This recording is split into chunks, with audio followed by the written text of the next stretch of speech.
Good afternoon, ladies and gentlemen. Data here to break down a trade in the National Hockey League that actually took place yesterday, but I was waiting for just the right time to break it down because we have a special guest with us this afternoon, the president of FLYERS Twitter, FLYERS X, Derek, SuitableAlias. Welcome to the stream. Thank you for joining me today to break down the trade that saw Trevor Zegras go from the Anaheim Ducks to the Philadelphia Flyers.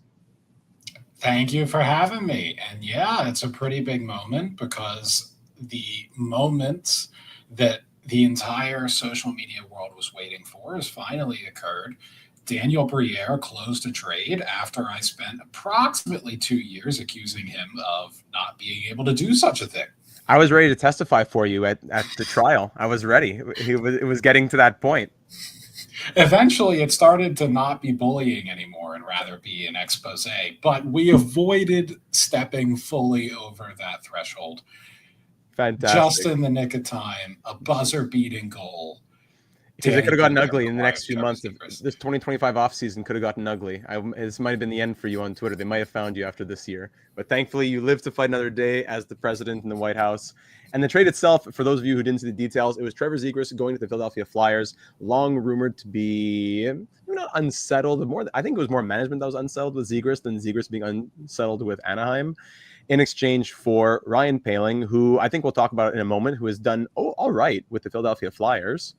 I'm sure you have your own thoughts on that. And a second-round pick and a fourth-round pick going to the Ducks as well. A second from Columbus in 2025, and then a fourth from Philadelphia themselves going from in the 2026 class. So before I get your thoughts, Derek, I'll just do my usual thing over here, which is my JFresh merchant. I love to always jump into the JFresh card and give myself a little bit of a standard to see what's with what the numbers show, at least on the card in the percentiles and all that. So Zegras, as described by JFresh, is a creative playmaking forward who can find open line mates in the slot and beat defenders one-on-one. Quite turnover prone, and his speed and physicality are below average. High upside player as he enters what should be his prime. At the age of 24, it's been a steady downward trend in the wins above replacement percentile since 22-23, where he was well above average, somewhere in that 60th percentile, now closer to that 25th percentile. The offense went down a little bit. The finishing came up a little bit. It's the defense that seems to have fallen off a cliff in that third percentile of even strength defense over the last 3 years, according to weighted average data. And if we look just at 24-25 in the microstats card, passing metrics where they should be, as usual, not creating enough chances for himself to score at a strong level. So all the things that jump out at you: chance assists, primary assists, rush shot assists, those zone entries.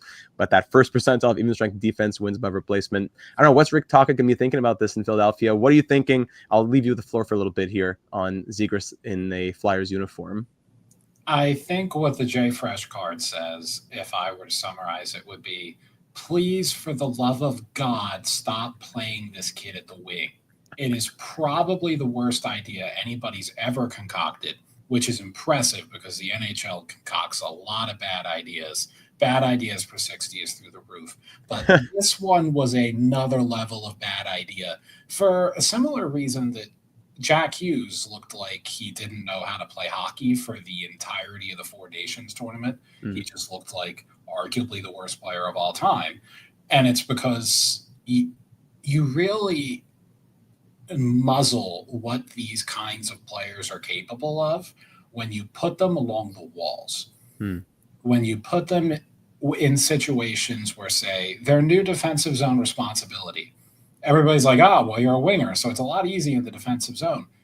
Not really, because now your current responsibility is to get the puck out, generate a controlled exit, while you have a 6'4" defenseman collapsing on your back after pinching in, trying to keep the puck in their offensive zone. There is a certain kind of player that can do that, and it's usually players who are very good at protecting the puck. And that typically requires a certain level of size that Trevor Zegras just does not have. And it's why a lot of the best wingers in the league, there are a couple of exceptions, but a lot of the best wingers in the league are actually not smaller wingers. They are bigger wingers, and it's for exactly this reason, because they can handle when defensemen start crushing them along the walls. The only guy I see in the league who can consistently just outskill the fact the 6'4" defenseman is coming to ramrod them on a regular basis is Kucherov. Yeah. And if the idea is like you have to be Kucherov along the half wall in order to be a proper undersized winger, that's a pretty high bar. Meanwhile, back when he was a full-time center, yes, I'm sure it annoyed Pat Verbeek that he would occasionally lose those little scrambles in front of his own net to the other center, and he had those little defensive flaws behind his own goal line. Yeah, I get all that.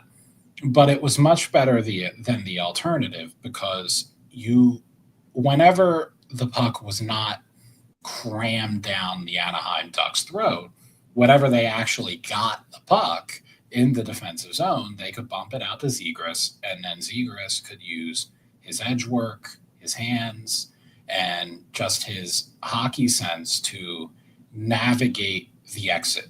That's what he's really good at, is just navigating the ice. And Jack Hahn does a lot of tactical breakdowns just on the sport of hockey in general, and he pointed out something very interesting in regards to the center versus winger discussion, which is when you're playing in the middle of the ice, when you're a center, people are coming at you from 8 different directions at all times because you are in the middle of the ice. When you're playing on the wing, they can only come at you from essentially one direction. They can't come at you, for example, on your left when you're a left winger, because you're along the left boards. So the fans can't come after you. Right. Nobody's there. They're only coming either straight at you, straight behind you, or coming from your right. Mm-hmm. You can eliminate a whole other possibility. When you're a center, you can't eliminate any possibilities. Players can come at you from 360 degrees, and that requires a lot of agility to handle. That requires a lot of hockey sense to handle, and it's why Trevor Zegras, in his first 2 years, handled it very well, created a ton of offense from the middle. Ironically, Pat Verbeek said the exact same thing, which is a little funny. I've said this before. Pat Verbeek really did that SpongeBob meme where it was like, wanted maniac. Who was it, Pat, that put Trevor Zegras on the wing? Well, and I think what's really interesting, if we go and look at the point totals, don't tell the whole story. But if you look at the years when he was playing center, you have 61 points in his first full NHL season, 61 and 75. Then he got 65 and 81. I think it's tempting to say, okay, it's injuries, and it's Leo Carlson took it, and Mason McTavish took it, and just the younger players came up and took the opportunities. Yes, but at the same time, it was the utilization of Zegras that saw him struggle so much in over the last 2023-24 and 2024-25 seasons. Yeah, exactly. And I mean, look at 22-23. The Ducks were horrific that year. Mm-hmm. The Ducks, like in Zegras' rookie year, they were kind of good, especially for the first half of that season. Now they really fell off towards the second half. I think they did a lot of selling at the trade deadline. Right. But it was really 22-23 because they ended up drafting Leo Carlson that year, where they were abysmal.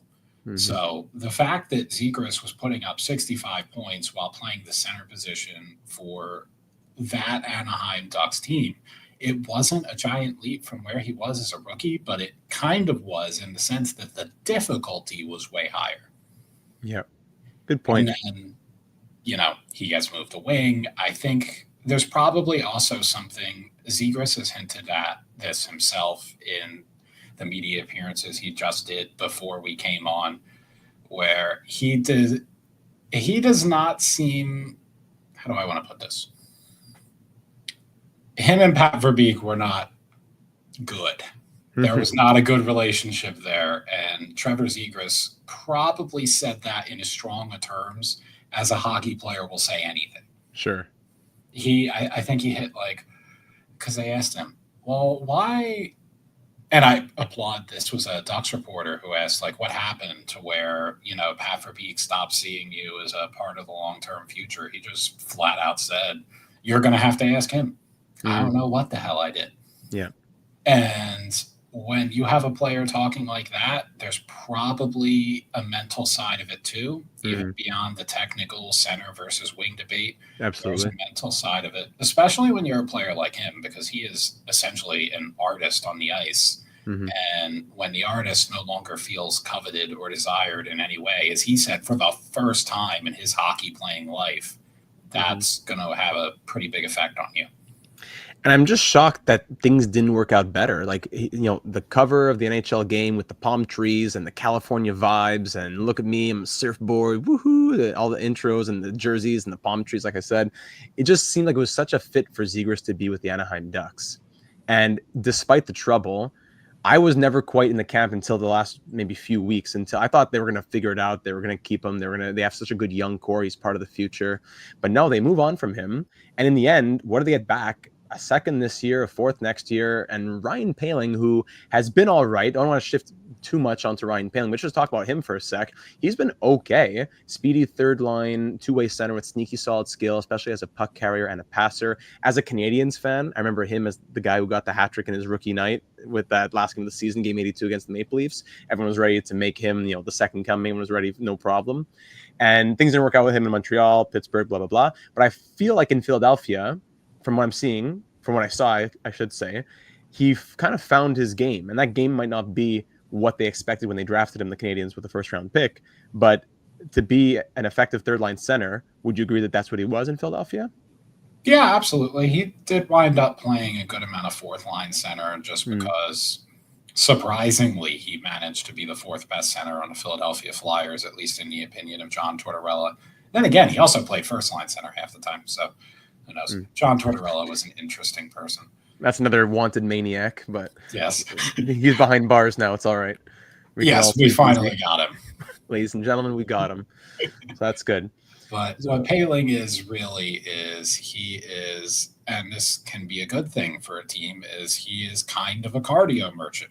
He is going to be a very vanilla player for you where you can throw him over the board and nothing of major significance is going to happen more often than not. And that's good because when you have those guys in your bottom six, it means you can throw a guy over the boards for relatively cheap money, and they're just going to hold even. They are not going to crush the competition, but they are not going to get crushed by the competition either. And cardio merchants are very underrated when you, let's say you're in a position like the Maple Leafs where you have Mitch Marner and Austin Matthews winning their minutes, but then the second they leave the ice, it's like Joel Embiid's backup center and they're getting stomped. Yeah. Ryan Poehling will keep that from happening. Now, does this help the fledgling Ducks core? Not at all. That's what I was going to say. Like all night, all that to say, he's going to be wasting away kind of with Chris Kreider and Alex Killorn collecting their checks on the beach, just enjoying their lives. And I'm sure Poehling will carve himself out a decent enough season to get himself paid in free agency the year after this.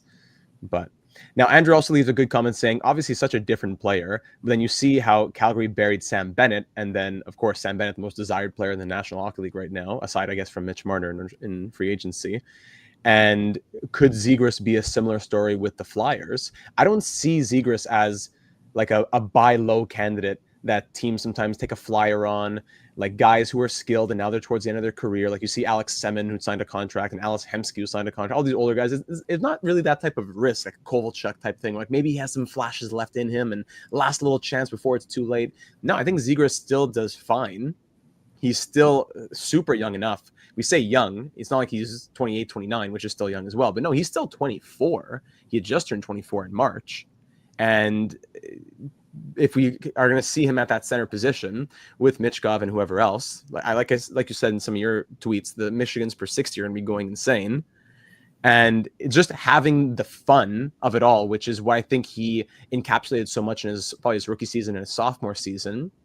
It's not that, you know, he hates the game of hockey or anything, but I think capturing that fun feeling again in Philly, will Tocchet be able to foster that environment? Are the Flyers going to become that quote fun team? That would be the hope. And I will give Tocchet this. I also give the Flyers this. They have really played up the idea, by the way, over. Ryan, well over. Just smash that over.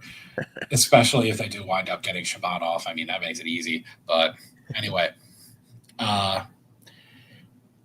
Tocchet, they have really played up the idea, both Tocchet himself and the org has really played up this idea of him being a communicator and somebody who's really going to work with the players as people and really wants to develop the players more than as automatons in his system, but as players and people. And that is not something that John Tortorella really did. There's kind of two ways you can criticize Torts, and they tried to tell us all that the latter was fake news. It was not. The first way you can criticize Torts was obviously the system left a lot to be desired. It was good for winning the expected goal battle. It was not very good for winning actual goals battles. Then the more salient criticism, I think, was not even tactical, not even technical. It was John Tortorella does not get along with most people while he's coaching an NHL hockey team. He very much is of the belief that he gets to dictate things to people. And that grates on players fast. It grates on pretty much everybody fast. It finally grated on one too many Flyers, and they exiled him to Nicaragua.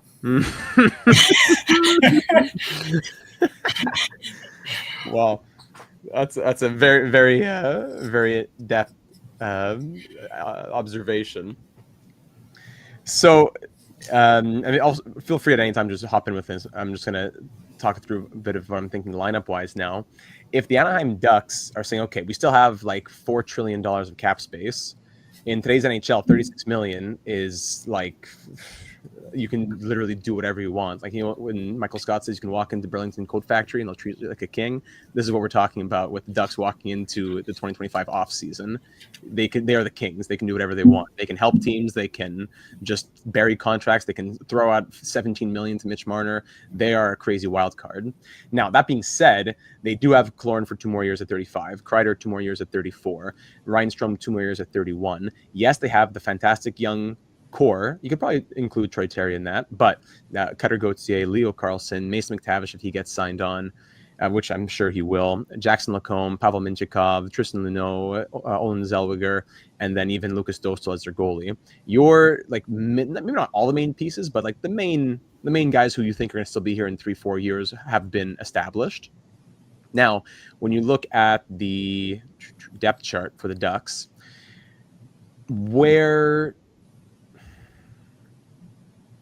how can I phrase this? If Poehling comes in as your fourth line guy, are you going to be trying to use him, let's say, as value, where you're going to try and put him higher up in the lineup and then you can flip him as a rental somewhere else? Are you just going to have him play the season and that's it because there's no further desire than that? It's hard for me to speculate too much because, like I just said, there are so many directions the Ducks could be going in right now.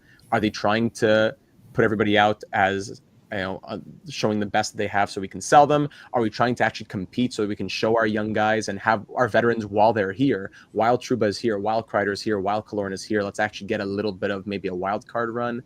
I don't know. It's really hard to say if they're tanking or if they're just, you know, just having fun and let's see what happens type of thing. How do you read it? So I was listening to a podcast, Crash the Pond, and it was a Ducks podcast talking about all this, and they have the read. I find it hard to disagree that Verbeek is clearly going in or looking at this season as the opportunity to make a run for the playoffs. And their reasoning would be the Trevor Zegras trade is actually part of that, because if you don't think Trevor Zegras is number 3 center on a playoff team, and by that, you mean you think he's like a top 6 or bust guy. You don't want him in your bottom 6 in any capacity. Well, if you think that you're a playoff team right now, or you're going to become a playoff team right now, you don't keep Trevor Zegras to build his value back up. You get rid of him now, and then you go add later down the line to turn this thing into a playoff team. Now, what I will say is if the Ducks have any designs on being a playoff team with this roster, they better get cooking. Pat Verbeek is going to have to start closing, because I look at this depth chart and I do not see a playoff roster. Right. I mean, Leo Carlsson. I love Leo Carlsson. Is Leo Carlsson going to be a superstar this year? Is he going to put up 100 points this year? Because he might have to if you're asking this roster to get into the playoffs. Your number 1 and number 2 centers are looking pretty legit. I think McTavish is probably a number 2 center, even though, funnily enough, they called him a third liner in just like December of last year. That was a big meme. Gauthier really started coming on towards the end of the season. Now, it was a little funny that he really came on in about 10 games with Trevor Zegras as a center. And, well, Trevor Zegras is no longer with the team. And you could see why he would come on with somebody like Trevor Zegras as his center. Very talented playmaker, meets guy who has never found a shooting opportunity he doesn't like. Pretty obvious fit. Is the McTavish and Gauthier fit quite as obvious? Not really. Do you want to play Leo Carlsson and Gauthier? Maybe you do long term. Yeah. They didn't look good together in the beginning of the season, but I think by the end of the season, you saw a much different Gauthier than you did towards the beginning. He really did develop a lot. He really started playing an actual power forward game and not just kind of playing like he has the most broken wrist shot of all time, which was like a belief that he had of himself that needed to be disabused. He's got a good shot, don't get me wrong, but it's not so good that he can play the way he wanted to play, which was essentially Ilya Kovalchuk in NHL 07. Yeah. Oh, wow. That's, if you know, you know. Yeah. That was his ideal playing style, and it didn't really work out. Wow. And funny you mentioned Gauthier, because I hadn't even clicked yet. This adds another layer, of course, to the Anaheim-Philadelphia rivalry that is starting to form. Even though they only face each other once or twice a year, I think it just adds another level to it, where hard to say if Zegras feels slighted by the entire organization or just Pat Verbeek, but I'm sure when the game comes around, he's going to be wanting to put on his best for his former team. And speaking of which, may as well go and look at the Flyers depth chart as well now. I'm sure you can talk a lot about this. So the Flyers now taking on Trevor Zegras still have over 15 million in cap space. They have 3 firsts, 3 seconds, low key, like a very wealthy team, draft pick capital wise. I think people forget about that because you see, okay, if you were to look if you put your hand over the first half, you say, okay, no fourths the next 2 years, 0 fifths next year, and blah, blah, blah. But those first 3 rounds of 2025 to 2027, will Danny close? Will he utilize those? Or will they just be more draft capital to join into the organization? I would probably agree here that I would think that Danny has to start using those if the Flyers want to actually start taking that next step. Konechny's locked up, Couturier is locked up and seemingly healthier. I don't think he'll ever be like fully healthy, but healthier. You have Trevor Zegras, who's going to have his 1 year RFA. He's your second line center. And you have guys, Tyson Forster, super underrated in my opinion. You have guys like Bobby Brink starting to show themselves. And I have to go and look at the depth chart here. Zegras slots in at the moment with Forster and Tippett. But how do you see this lineup actually come opening night? I find it hard to believe they do not at least try Zegras with Michkov. I wouldn't be that surprised if it didn't stick, just because Michkov and Couturier did really well together throughout the season. There was definitely something to letting Couturier kind of just be the defense merchant that he is at this point in his career, and Michkov just going out and doing whatever the hell he wants once he gets the puck. I think there was definitely something to that, but it would be almost malpractice if you didn't at least try Zegras and Michkov on the same line. Yeah. I expect them to do that, especially to start the season. That would be – otherwise, I think the only thing I'd point out, my guess is I don't know what they're going to do with Peltier, honestly. Yeah. I'm not entirely sure they bring him back. They might. It wouldn't shock me that much. In general, I think there's probably another edition coming of some significance, because Danny sounded like a man who tasted blood for the first time and now he's addicted. And finally, he tasted was closing. He did it once and he's like, oh my God, this is what Vegas does to everybody. Harvey Specter. He felt it and now he just wants to close. Yep. He watched Suits for the first time. He's like, I could have been doing this for years. Oh my God. So not to turn this into a big Flyers thing, but when you look at this roster now, like what do you see those major holes are? Are you convinced by Samuel Ersson? Are you okay with this top with the top 6D? Obviously, Drysdale being buddies with Zegras is nice, but is this convincing you of taking that next step this in 25-26? I'd say the least well, first up, the goalies. If you actually want to be a playoff team next year, those goalies aren't going to cut it. Yeah, agreed. Just flat out that you're going to need to get another goalie. It does seem like they've been toying around with that idea. The other thing they seem less than enamored with is their defense in general. I think they have two simultaneous problems with how they view their defense, which is that it is neither big and strong enough nor skilled enough. And when you don't have either of those things, that's kind of tough. I'm not sure which problem they're aiming to address in that defense because they have been linked to both Byram and Nick Hague. So right. The truth of that is. And otherwise, I would say I think there is some smoke with them and Peterka that I've heard from a few different insiders on the Flyers side that sounds legit to me. I would not be surprised if their idea was, well, hey, if we add Peterka to this top 6, and one of those guys has to get demoted to that top 3rd line, maybe just slide everybody down from Forrester down, and all of a sudden you have Peterka, Zegras, Tippett, and then Forrester, Cates, Brink is reunited. That's a really good top 9. Actually. Yeah, agreed. So my guess is, or at least what I would do, is I would mostly leave the defense alone because I think there's just too much to fix here in one summer. Start with getting a fantastic top 9 that actually seems like, wow, I could see a playoff team running this. And you're one move away from doing that, whether it be Peterka or somebody of similar consequence. So I would go that direction if you are looking to close again, Danny. Exactly, he really does. Yeah, the more I think about it, we've been hearing so many teams about JJ Peterka that like nothing is stuck in my brain because I've heard that like 30 out of 32 teams are interested in him. But the more I think about it now, the more it makes me feel like almost like Thomas Hertl earlier today when we were saying like he just fits so well in that second line center spot with the Hurricanes. You would think that it's just like meant to be. Now, are the Sabres interested in a lot of draft picks? We'll find out. But if Danny closes on Peterka, Zegras, and let's say Bowen Byram in one summer, it might be the end of your Twitter page, and that might be it. Like all you can do now is just become a Danny Briere fan page.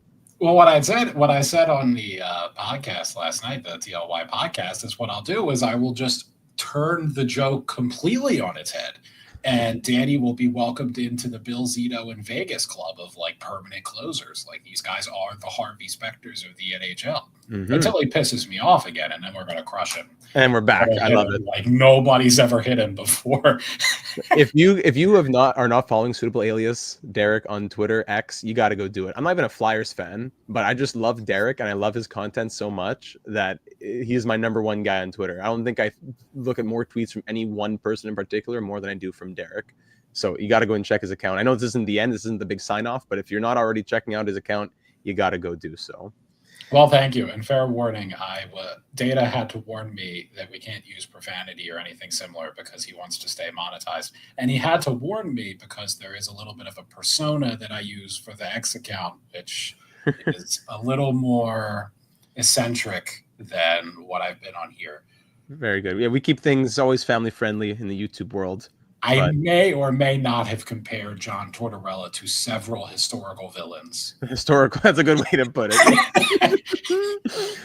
Man. So let's see. Last thing I want to wrap up on. So again, it's a second this year and a fourth next year going to the Ducks, which now give the Ducks, if we look in their draft pick situation, on top of the $4 trillion we spoke about, that now gives them 1, 2, 3, 4, 5, 6, 7, 8, 9, 10 draft picks here in 2025. So they're not quite at that point where they want to weaponize those picks. I think they want to probably still use them. But moving into the near future, when you have their core getting into their mid to late 20s, that's going to be when you utilize the 2026, 2027 picks and so so on. So the Ducks get him. They get Ryan Poehling. Will he be value later on? We'll find out. Coming off of a career-high season, 31 points in 68 games for Montreal Canadiens. He still has a spot in my heart. And you see the minutes he was eating in Philadelphia compared to Montreal. He was able to, much different sample size, but he was able to get those 11 and a half, even 1460, aka I guess that means 15 minutes, 1353. He even had Lady Bing votes in 23-24. So that's not probably the hallmark of his game, as we already spoke a lot about Poehling earlier on. I think the Ducks will enjoy having him there and being a guy who is a potential piece. I could see him even getting re-signed. He's 26. He's not a guy who's definitely walking once his contract expires, like a Killorn or like a Kreider or a Trouba or whoever else. Meanwhile, Trevor Zegras, second place in Calder votes way back when in 2022, the all-rookie team, all that good stuff, showed some really good moments in his first couple seasons. Was it the wing? Was it Verbeek? Was it psychological injuries? Whatever else? Who knows? But now he's reunited with Jamie Drysdale. He's going to get a chance, most likely, you would think, barring any major changes, to be a second-line center in Philadelphia, a team that's looking to take that next step.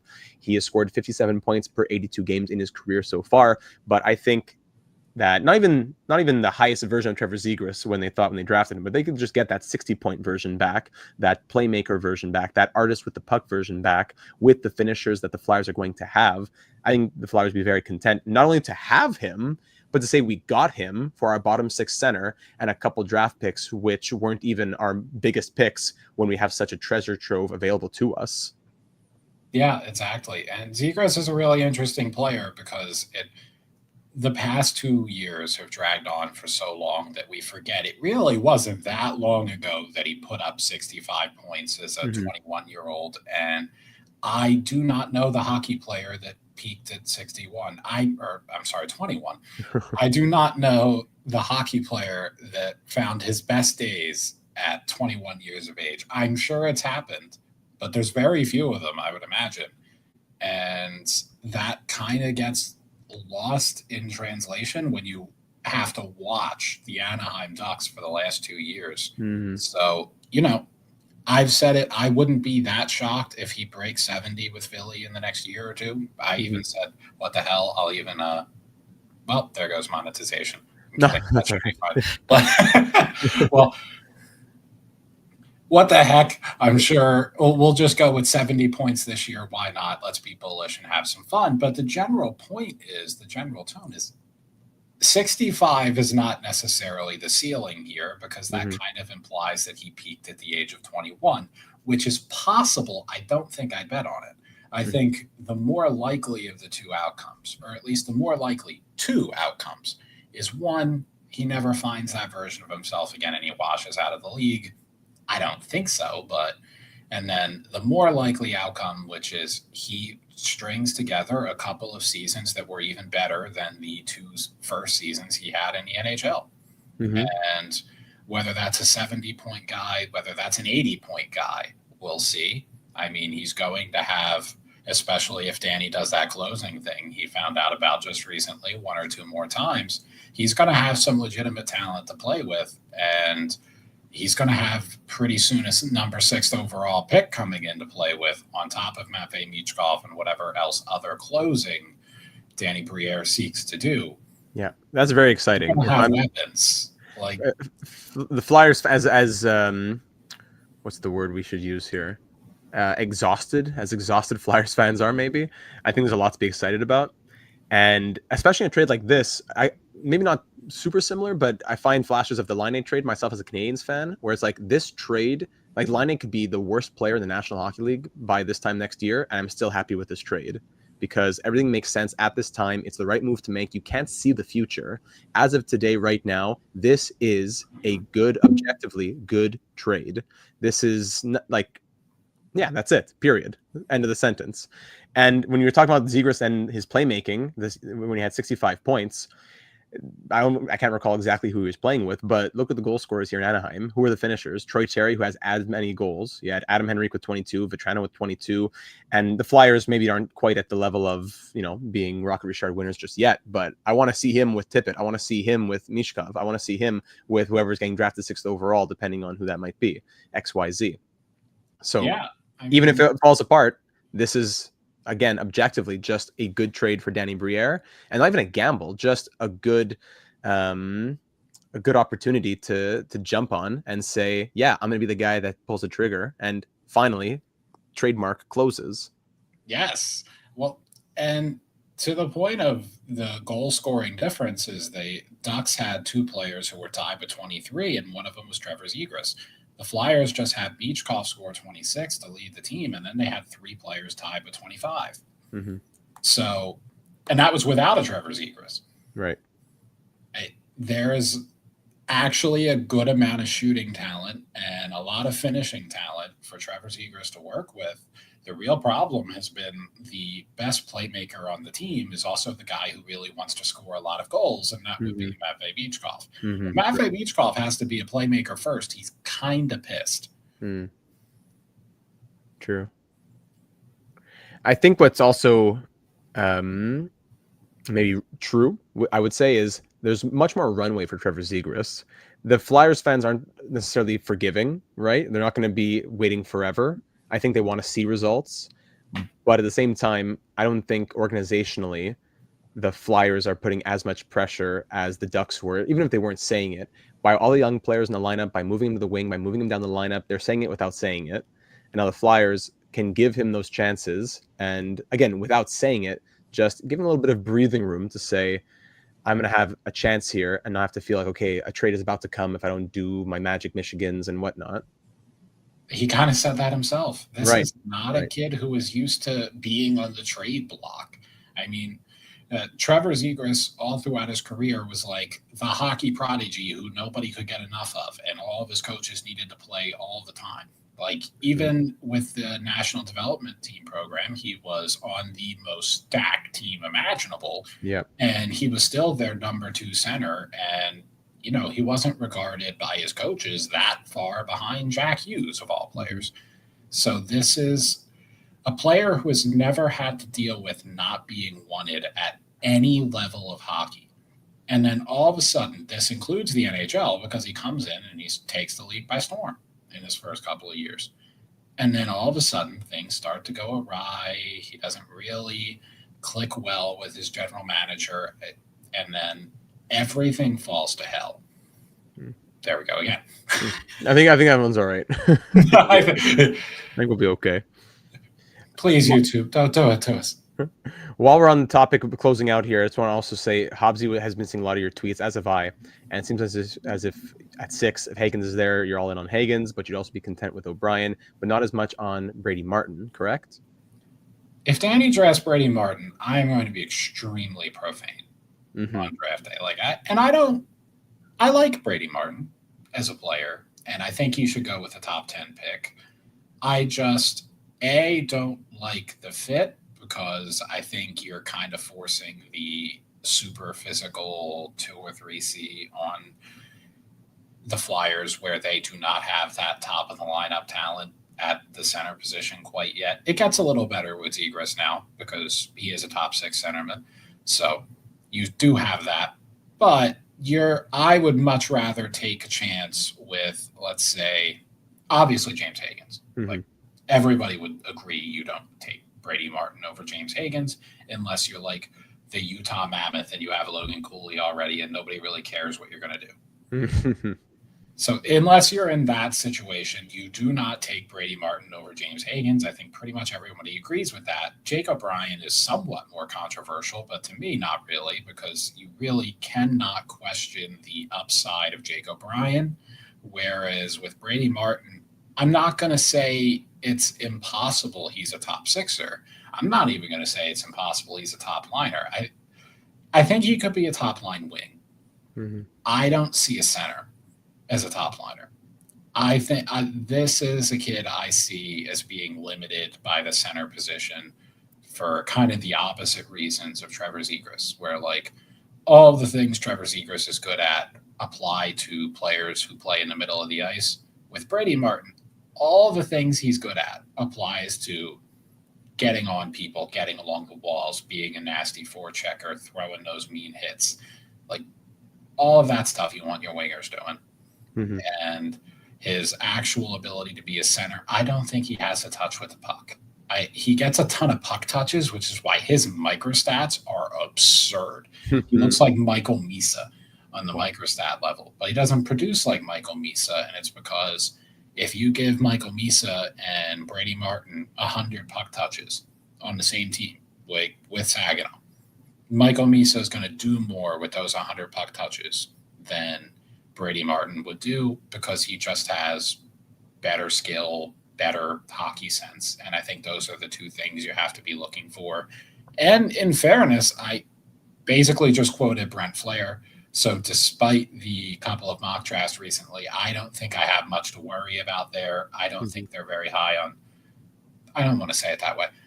I don't think they view Brady Martin as a priority at 6. I'm sure they're high on him. I'm sure he's somewhere around their top 10, but I don't think they view him as a priority at 6. Gotcha. Well, it's definitely going to be something to follow after pick probably 3 or so. After that starts shaking out into the 4 to 10 range. And then the Penguins 11 and 12. What are they going to do?